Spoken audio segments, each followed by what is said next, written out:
한 절씩 나누어서 교독토록 하겠습니다. 한 절씩 나누어 교독합니다. 제가 6장 1절 먼저 하겠습니다. 내가 보면 어린 양이 7인 중에 하나를 떼시는데 그때 내가 들으니 내 생물 중에 하나가 우레소리같이 말하되 오라 하기로 이에 내가 보니 흰 말이 있는데 그 탄 자가 활을 가졌고 늙어를 받고 나가서 이것도 이기려고 하더라. 둘째 인을 떼실 때 내가 들으니 둘째 생물이 말하되 오라 하니 이에 다른 붉은 말이 나오더라. 그 탄 자가 허락을 받아 땅에서 화평을 지하여 버리며 스스로 죽이게 하고 그 화평칼을 받았더라. 셋째 인을 떼실 때 내가 들으니 셋째 생물이 말하되 오라 하기로 내가 보니 검은 말이 나오는데 그 탄자가 손에 저울을 가졌더라. 내가 내 생물 사이로부터 나는 듯한 음성을 들으니 이르되 한 대면이 말하여 이 탄자는요 대련에 보리석대로다. 또 감람류와 포도주는 훔치지 말라 하라. 아멘. 한번 인사합니다. 하늘의 때를 준비하는 성도가 됩시다. 하나님께를 준비하는 성도가 되시다. 많은 사람들이 주님이 오실 때 이 세상에 어떠한 일들이 일어날 것인가에 대한 궁금함들이 있어요. 그래서 어떤 사람들은 미리 겁을 집어먹고 잘못된 종말론에 빠져 살기도 하고, 또 어떤 사람들은 아예 이러한 종말론에 무심하게 넘어가는 분들도 있습니다. 그러나 주님은 사람들이 이 종말을 생각하든지 생각하지 않든지 분명히 재림하십니다. 그러므로 오늘 우리는 항상 주님의 재림을 준비하는 믿음의 성도들 되어야 될 줄로 믿습니다. 그러면 주님의 재림이 언제 어떻게 이루어지느냐는 거죠. 두 번에 걸쳐서 이루어집니다. 하나는 공중재림입니다. 이때 믿는 자들은 모두가 공중으로 끌어올려져서 공중에서 주님을 맞이하고 그때부터 7년 동안 혼인잔치를 하게 됩니다.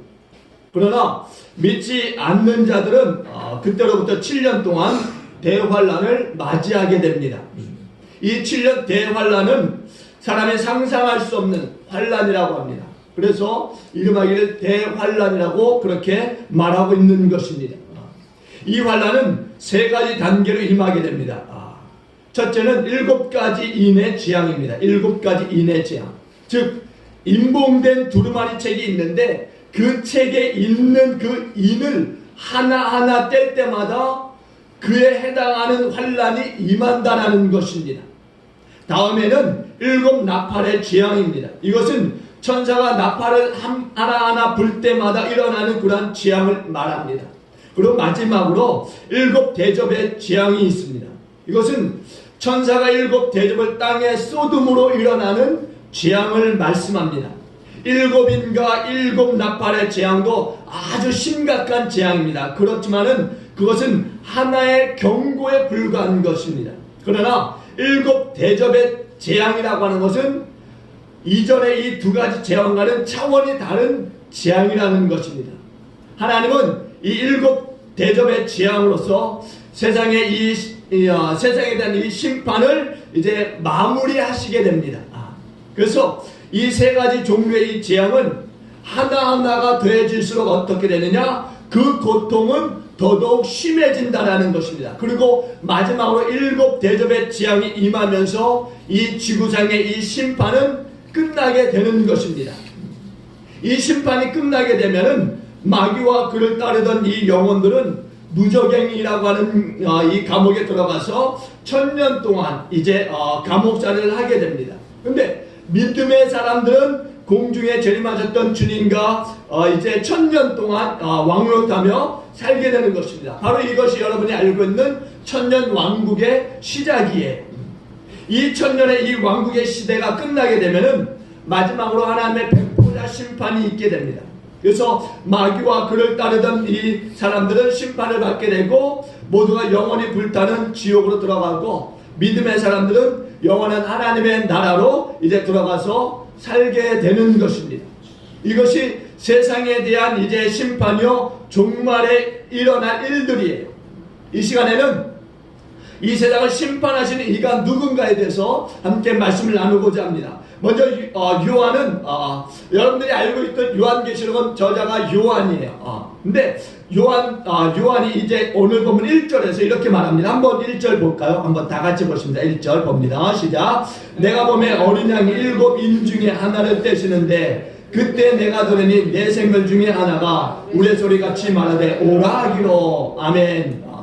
내가 보면 어린 양이 7 인 중에 하나를 떼시는데 라고 말씀해요. 어린 양이 7 인 중에 하나를 떼신다 라고 말씀해요. 어린 양. 여러분 오늘 본문에 보니까 어린 양이라고 하는 말씀이 있어요. 어린 양. 이 어린 양이 누굽니까? 어린 양이 어떤 분을 가리키는 것일까요? 요한계시록 5장에 보시면은 이 어린 양에 대한 부분이 아주 자세하게 나와 있어요.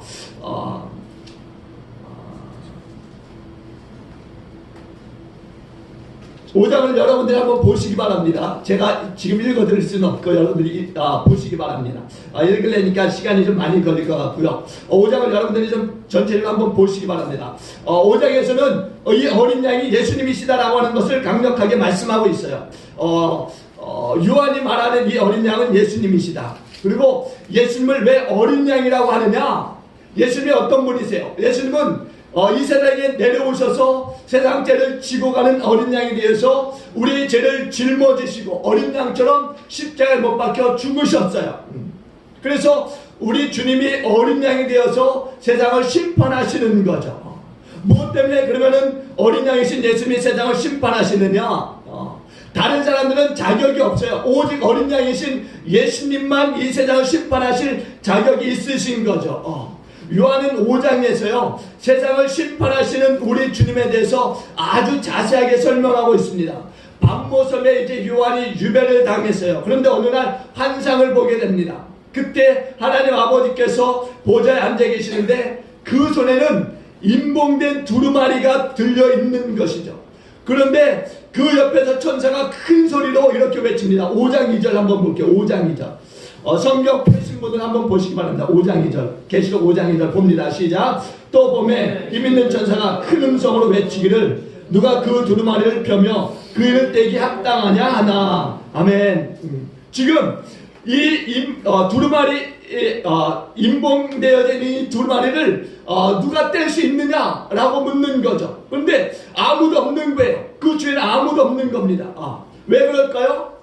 바로 그 주위에 있는 모든 이들은 다 죄인들이기 때문에 그렇습니다. 죄인들은 이 두루마리 임봉을 뗄 수가 없는 거예요. 또한 이 두루마리를 받아들 수도 없는 거죠. 아무도 그 앞에 나가서 이 두루마리를 받아서 인을 뗄 사람이 없는 겁니다. 자격이 없는 거예요. 자격이. 이 세상에 어떠한 자도 세상을 심판할 자격이 없는 것입니다. 모든 인간은 죄인이기 때문에 그렇습니다. 그때 죄 없는 어린 양이신 우리 주님이 아버지의 보좌 앞으로 나아가서 임봉된 이 두루마리를 받으시게 되는 거죠. 한번 1절 봅니다. 5장 1절. 5장 1절 봅니다. 시작. 내가 보매 보좌에 앉으신 이의 오른손에 두루마리가 있으니 안팎으로 썩고 7인으로 봉하였더라. 아멘. 그러면서 2절과 3절과 4절 이렇게 계속적으로 이야기하는데 보니까 두루마리를 받을 수 있는 사람이 아무도 없는 거예요. 그러니까 이 세상에 그 두루마리를 받아들 자격 있는 사람이 아무도 없는 거죠. 그 두루마리를 받을 자격이 없다는 것은 뭡니까? 죄인이라는 거고, 또한 심판은 아무나 하는 것이 아니다라는 것을 우리에게 말씀해주고 있는 거예요. 근데 우리 어린 양이신 주님께서 하나님께로부터 이제 그 임봉된 두루마리를 받으셨어요. 그러면 어떤 일들이 일어나느냐? 그때부터 심판이 진행되어진다는 이야기예요. 우리 주님은 세상을 심판하실 자격이 있으신 분이십니다. 오늘은 저와 여러분들이 우리 주님이 어떻게 세상을 심판하시고 그때 세상에 어떤 환란들이 일어나는가에 대한 부분들을 함께 나누길 원합니다. 첫째는 이제 6장 1절과 2절에 보니까 어떠한 재앙들이 임하게 되는데 1절 2절 한번 다 같이 봅니다. 1절 2절 6장 1절과 2절 봅니다. 시작. 내가 보매 어린 양이 7인 중에 하나를 떼시는데 그때 내가 들으니 내 생물 중에 하나가 우레소리같이 말하되 오라 하기로 이에 내가 보니 흰말이 있는데 그 탄자가 활을 가졌고 면류관을 갖고 나아가서 이기고 또 이기려고 하더라. 아멘. 보니까 첫 번째 재앙은 이제 전쟁에 대한 재앙이에요. 전쟁에 대한 재앙. 여기서 주님이 첫 번째 인을 떼시자 하나님의 이 보좌를 모시고 서 있던 네 생물 중에 하나가 우레소리와도 같은 우렁찬 소리로 오라! 이렇게 무엇인가를 부르고 있다라는 거죠.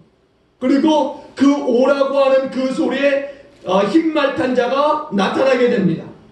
흰말이라고 하는 것은 전쟁에서 승리한 자가 승전가를 부르면서 개선장군이 되어서 입성할 때 타는 말이 바로 흰말이에요. 그리고 활이라고 하는 것은 싸움을 할 때 필요한 무기이기 때문에 전쟁을 의미합니다.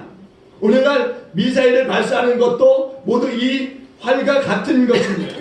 근데 이 흰말을 탄 자가 머리에 면류관을 받아 쓰고 있어요.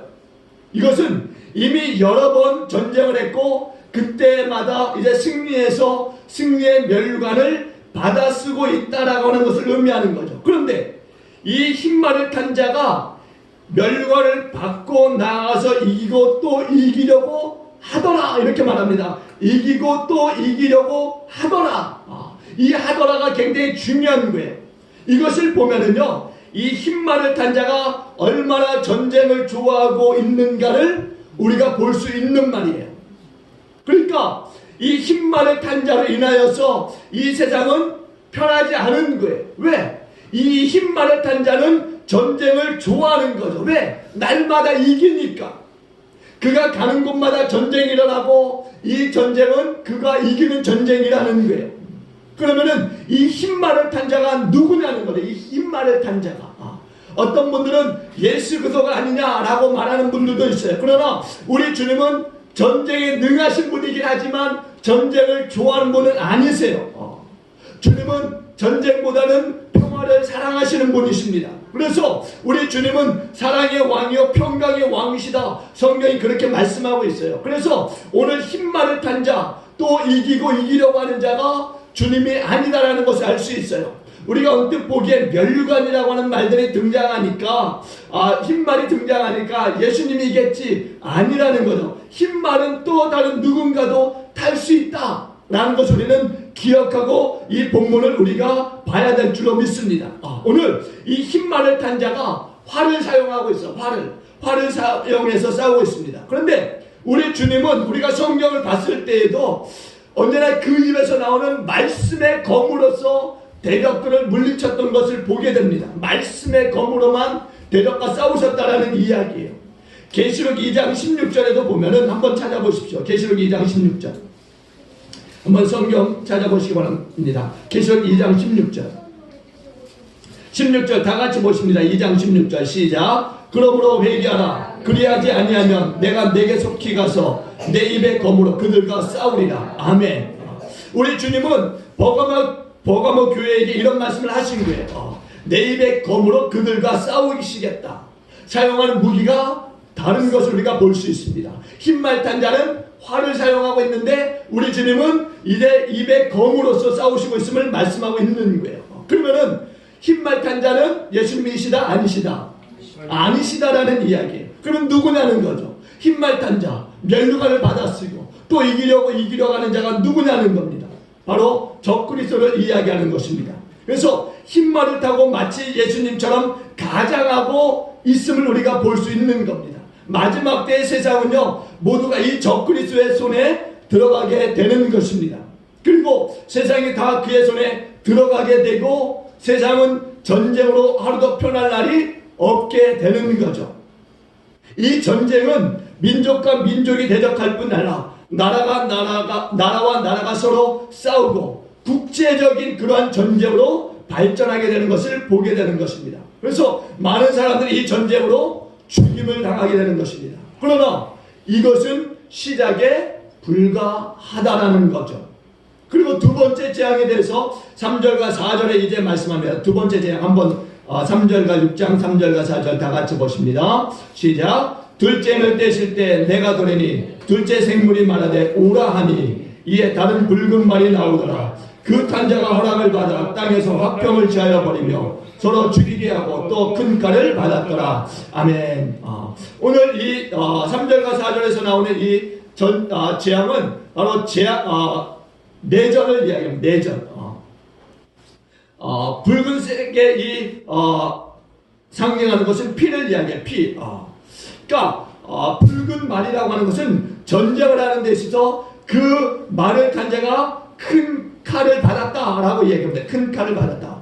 이 큰 칼이라고 하는 것은 당시 이 로마 사람들이 이제 쓰던 이 칼을 이야기하는데요. 이 칼은 내란이 일어났을 때 사용하던 그러한 칼이었습니다. 따라서 활이 멀리 있는 자를 쏘는 이 국제적인 전쟁을 상징한다면은 칼이라고 하는 것은 가까이 있는 자를 쳐내는 데 쓰는 그러니까 내란이 일어났을 때 치는 그 무기로서 의미하고 있다라는 겁니다. 그러니까 각 나라마다 정치적, 경제적 또 사회적, 종교적으로 큰 혼란이 일어나는 거죠. 그리고 곳곳에서 반란이 일어나고 그 내란으로 인해서 또다시 많은 사람들이 죽임을 당하게 되는 것입니다. 그래서 오늘 본문 4절에서는 그 탄자가 허락을 받았다라고 합니다. 그 탄자가 허락을 받았다.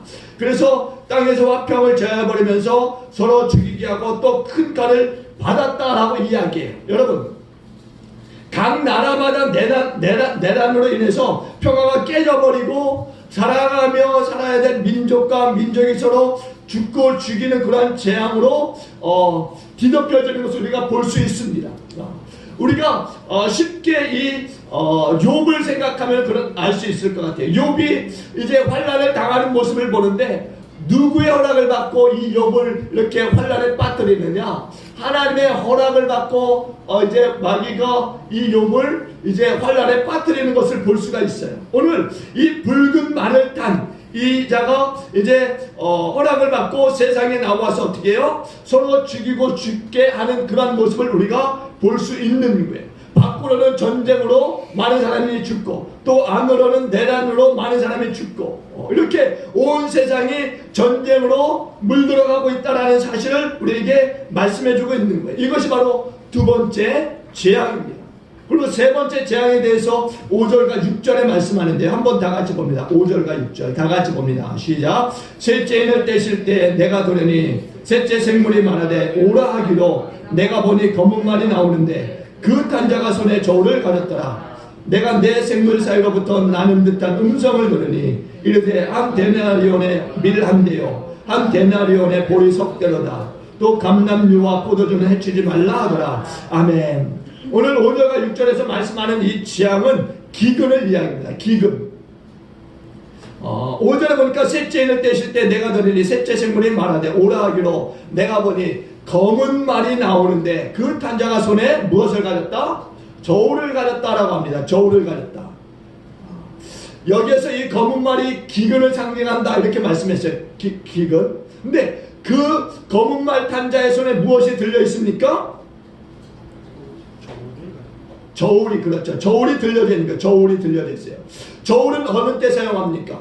물건의 양을 잴 때 사용하는 거예요. 물건의 양을 잴 때. 근데 그 당시에는요, 특별히 이 저울은 식량을 재서 팔 때 사용했던 것입니다. 그러니까 전쟁이 일어나면은 반드시 찾아오는 두 가지 재앙들이 있어요. 뭐냐? 첫째는 기근입니다.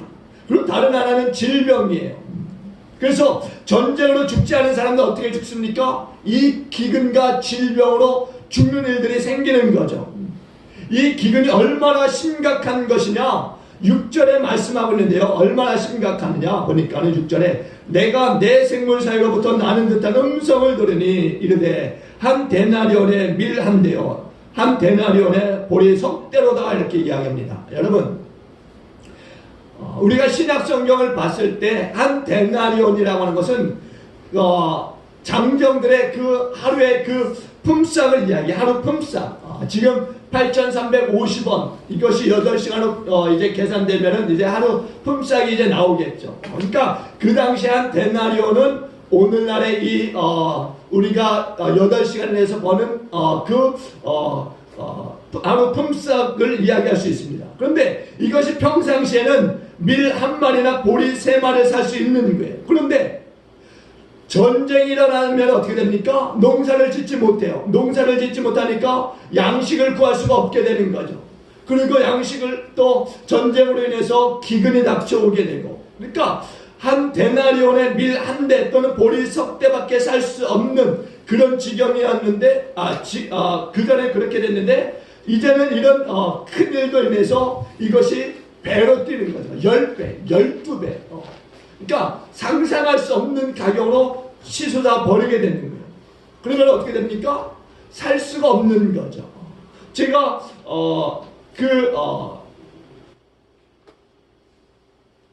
아르헨티나나 이런 국가들 보니까 멕시코도 그렇고요. 보니까 돈을 뭐 바켓으로 가져가도 뭐 자그만 뭐 사탕이나 뭐 초콜릿 정도도 살 수 없을 정도로 물가가 엄청난 것을 봤어요. 그리고 어떤 분들은 아예 뭐 휴지 조각처럼 돼버렸으니까 아예 그것을 쓸 수 없으니까 쓰레기통에 버려버리는 그런 것도 인터넷 뉴스를 통해서 본 적이 있습니다. 그러니까 전쟁으로 인해서, 내란으로 인해서, 또 기근과 또 이 질병으로 인해서 물가가 엄청나게 뛰어버리는 거죠. 그래서 돈이 쓸모가 없어져 버리는 겁니다. 그러니까 아무것도 살 수 없는 지경에 이르게 되는 거예요. 근데 6절에 보니까 이런 지경에서도 다행인 것이 하나 있는 것, 다행인 것. 6절 후반절에 보니까 이렇게 말합니다. 6절 후반절 또부터 한번 봅니다. 또 시작. 또 감람류와 포도주는 해치지 말라 하더라. 아멘. 이 지구상에 있는 모든 것이 양식이 없어서 기근으로 굶어 죽어가고 있는데, 오늘 6절 후반절의 이 말씀은 그러한 기근과 질병의 때에도 살아남는 민족이 있다라는 것을 말씀해주고 있는 거예요. 바로 감람류와 포도주가 그것을 말씀하고 있는 거예요. 감람류와 포도주는 하나님께 바쳐지는 제물을 의미합니다. 그러므로 이 감람류와 포도주는 예수 그리스도의 이 복음을 받아들이고 하나님을 믿는, 그리고 하나님의 백성들을 의미하고 있는 거예요. 즉 환난과 고통 속에서도 새로 하나님을 믿기로 작정하고 목숨을 내어놓고 죽음을 각오하면서 하나님을 믿는 사람들을 말씀하고 있다라는 거죠. 하나님은요 이 사람들을 보호하시겠다라고 말씀하고 있어요. 세상이 다 기근으로 죽어가도 하나님을 믿는 하나님의 사람들은 반드시 하나님이 지키시는 것을 믿으시길 주름으로 축원드립니다. 우리가 이사야 때의 이 사르밧 가부의 가정이 그랬어요. 그 사르밧 가정이 어떻게 살아났습니까? 광야에서 이스라엘이 무엇을 먹고 살았습니까? 사르밧 가부는요 하나님이 주시는 밀가루 또 기름을 먹고 살았어요. 또 이스라엘 백성들이 광야에서 하나님이 위로부터 주시는 만나와 메추라기를 먹고 40여 년을 그들이 살았던 것을 볼 수 있습니다. 주님은 요한계시록 2장 17절에서 먹는 양식의 문제로 인해서 세상과 타협하는 이 버가마 교회 이 성도들에게 너희가 만일 믿음을 지키지 아니하면은 그들이 세상의 이스라엘 백성들이 로마의 심판을 당한 것처럼 심판을 당할 것이다 라고 말씀하시지만, 그러나 믿음을 지키게 되면은 이제 하나님께서 내가 감추었던 만나를 주시겠다 그렇게 말씀하고 있어요. 오늘날도 기근으로 굶어가는 그런 굶어 죽어가는 나라와 민족들이 많이 있지 않습니까? 우리가 가깝게 우리와 이제 함께 있는 이 북한이 그렇잖아요. 북한에 죽어가는 사람들 얼마나 많이 있습니까? 기근으로 인해서 또 먹을 식량이 없어서. 그런데 이렇게 이러한 재앙을 당하는 이유가 어디 있을까? 그것은 다름 아닌 하나님 앞에 그들이 회개하지 않기 때문에 그렇죠. 하나님께 돌아오지 않기 때문에 그런 거야. 하나님을 멀리하는 이 백성들은 하나님의 심판을 받을 수밖에 없다라는 것을 말씀하고 있는 거예요. 아무리 뛰어나다 할지라도 먹지 않으면 살 수 없어요. 그래서 하나님께서는 순종하지 아니하고 하나님 믿지 아니하고 하나님을 멀리하는 자들을 어떻게 심판하시느냐? 기근으로서 심판하신다라는 겁니다. 기근으로서. 여러분, 오늘은 이제 7년 대환란 중에서 이 땅에 일어난 이 재앙들 이 세 가지를 우리가 함께 살펴보았는데요. 오늘 우리는 이 말씀을 통해서 우리가 분명히 한 가지를 깨닫고 넘어가야 됩니다. 지금도 마찬가지지만은 만약 우리가 이러한 재앙 속에서 살게 된다면 그때 우리가 살 수 있는 방법이 무엇일까? 그것을 우리가 알아야 되는 거죠. 우리가 이런 재앙 속에서 살 수 있는 길, 그게 무엇입니까? 요한복음 14장 6절에 보니까 주님이 이렇게 말씀해요. 내가 곧 길이요 진리요 생명이니 나로 말미암지 않고 아버지께로 올 자가 없느니라. 믿으시길 주님으로 축원드립니다. 바로 예수가 이러한 재앙으로부터 우리를 건져주실 유일한 우리의 살 길인 것을 말씀해주고 있는 거예요. 예수의 그를 믿는 자들마다 구원을 받는 것을 믿으시길 바랍니다. 예수를 믿는 길밖에 우리가 살 길이 없는 것을 말씀하고 있는 거예요. 어떠한 지식도 어떠한 능력도 어떠한 지혜도 다 쓸모없는 거죠. 오직 예수라고 하는 길밖에 없는 거예요. 예수라는 길. 모두가 재앙 속에서 또 모두가 전쟁 속에서 모두가 기근 속에서 모두가 또 질병 속에서 죽지만은 그러나 오직 살 길이 있다. 그게 무슨 길이냐? 예수라는 거죠. 예수를 믿는 길이 사는 길이다 라고 말씀하고 있는 거예요. 오직 우리의 길이요 생명이신 예수만이 우리를 살리는 길인 것을 여러분 다시 한번 믿으시길 주님으로 축원드립니다. 예수를 믿는 거예요. 예수를 믿으면 하나님이 우리를 보호해 주시는 것을 믿으시기 바랍니다. 오늘 본문 6절에 감람류와 포도주는 해치지 말라. 분명히 그렇게 선고 말씀하고 있어요. 해치지 말라. 그래서 스스로 자기 힘으로 세상을 살려고 하는 사람들은 결국에는 이런 심판을 당할 수밖에 없는 거예요. 그러나 우리 주님을 믿으면 마치 아버지가 자식을 불쌍히 여김과 같이 하나님이 우리를 사랑하시고 돌보아 주시는 것을 믿으시기 바랍니다. 이렇게 하나님이 보호하여 주시는 자만이 환난 중에서 분명히 살아남을 수 있을 줄로 믿습니다. 우리가 지금은 직장도 다니고 사업도 있고 돈을 벌고 등 따시고 배불러서 주님에 대한 이 예배가 게을러지는 사람들이 있지만은 반드시 그러한 것에 대한 심판을 받을 날이 있다라는 것입니다. 환난이 반드시 온다라는 거예요. 우리가 여호와 하나님께 돌아가지 않으면은 반드시 이런 심판을 당할 그날에 후회하게 된다라는 것입니다. 왜? 환난은 반드시 있기 때문에. 주님의 이 환난이라고 하는 것은 또한 우리 믿는 자들에게는 구원을 상징하는 거예요. 환난이 있으면 반드시 구원의 날이 있다라는 거죠. 그러므로 환난을 피할 수 있는 길은 예수님께 다시 한번 돌아가도록 하는 거예요. 여러분, 유다 나라가 어떻게 망했습니까? 하나님의 선택받은 이스라엘이 어떻게 망했어요? 하나님을 멀리했을 때, 하나님을 떠났을 때, 하나님 말씀에 순종하지 않고 돌이켰을 때 그들은 심판을 받은 거예요. 그럼에도 불구하고 하나님은 계속적으로 이스라엘 백성들에게 돌아오라고 말씀합니다. 돌아오면 쌀매 주시겠다고 말씀하고 있어요. 믿음을 지키는 성도만이 살 수 있다라는 것입니다. 여러분, 이 마지막 때 언제 내게 주신 이 믿음을 잘 지킬 수 있는가? 그때 우리가 환난이 있을 때 믿음을 지킬 수 있다? 아닙니다. 슬기로운 다섯처럼 미리 준비하는 삶이 되어질 때 환난이 닥쳤을지라도 준비한 자만은 그 환난을 이겨나가게 될 줄로 믿습니다.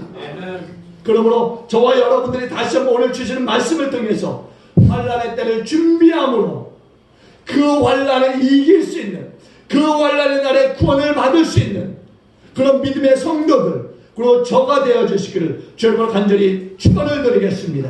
기도하십니다. 우리 함께 기도하는데요, 말씀을 기억하면서 정말 정말 믿음을 지킴으로 천국의 복을 우리가 받아 누리고 또 그 복을 받아 누리면서 이 땅에 좋아하는 많은 영혼들에게 이 환난의 때를 증거하고, 그래서 저들도 그 환난을 명쾌할 수 있는 그런 우리 믿음의 사람들 다 되어 주시도록 우리 함께 주여 한번 간절히 부르고 함께 기도하십니다.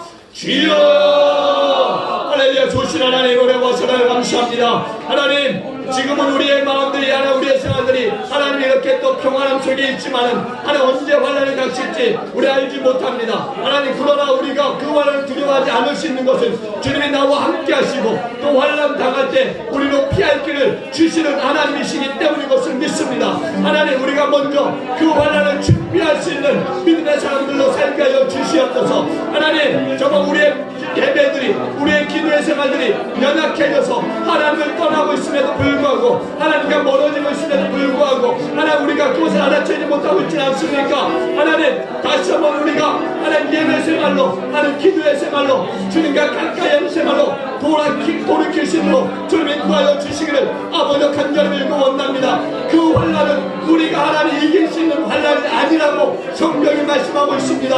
하나님 우리가 그 환난을 하나님 당하지 아니할 수 있는 길이 분명히 있음에도 불구하고 하나님 어리석게 행동함으로 그 환난에 빠져 고통당하는 이들이 없도록 하나님 우리가 먼저 믿음으로 돌이켜 하나님 앞에 갈 수 있도록 주님 인도하여 주시옵소서. 주님 우리 성도들이 다시 한번 예배의 생활을 회복할 수 있게, 기도의 생활을 회복할 수 있게 주님 인도하여 주시옵소서. 다시 한번 주님의 오른손을 끌고 이 세상을 살아가시도록 주님 인도하여 주시기를 아버지 간절히 빌고 원합니다. 우리의 가정들, 우리의 직장들, 우리의 사업의 생활들이 하나님 다시 한번 믿음 생활로 회복되어지도록, 예배 생활로 회복되어지도록, 기도 생활로 회복되어지도록, 예수 생활로 회복되어지도록 하나님 축복하여 주시옵소서. 예수 없는 삶은 결국에는 재난의 때, 하나님 그 아버지 재난의 때 하나님 우리는 그 재난을 먹고 마실 수밖에 없습니다. 주 우리를 벌써 주시옵소서. 그 재난의 때 하나님 우리가 죄를 면할 수 있는 길은 오직 예수밖에 없습니다. 예수께로 돌아가게 하여 주옵소서. 길이요 진리요 생명이신 예수께로 돌아가게 하여 주시옵소서. 예수 붙들고 생활하는 우리가 되게 하여 주시옵소서. 엄청난 이 지구의 재앙이 닥칠 텐데, 하나님의 심판이 있을 텐데 주 예수 붙잡으면 우리가 승리할 수 있는 것을 믿습니다.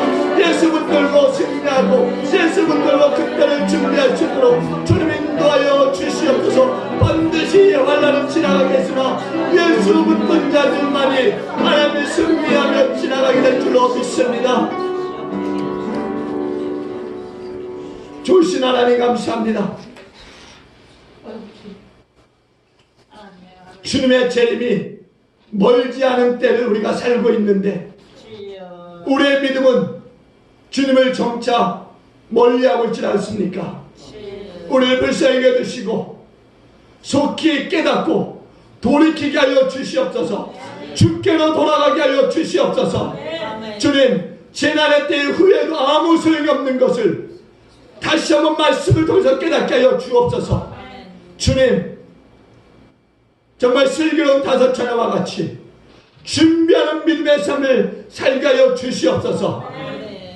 우리의 예배 생활이, 우리의 기도 생활이 하나님 멀어지고 있지 않습니까?